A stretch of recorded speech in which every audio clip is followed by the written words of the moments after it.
Hi, it's Clara from Joy of Space, and today we've got a top tip about a project, whether it's indoors or outdoors, being a marathon, not a sprint.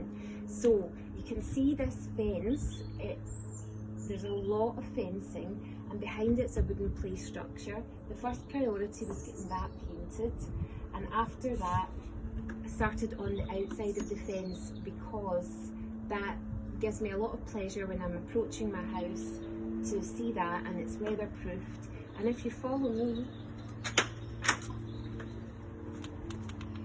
into the back garden, you can see just if you see around with that, you can see just how much fencing there is to complete.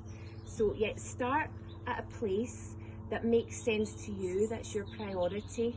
And remember, it's not a sprint, it's a marathon. So just pick small achievable goals, and that will keep you motivated and on task. And be prepared to just review that as you go along, because I've now decided to paint the front door rather than continue inside the back garden fence, and then I'll get back to the fencing after that.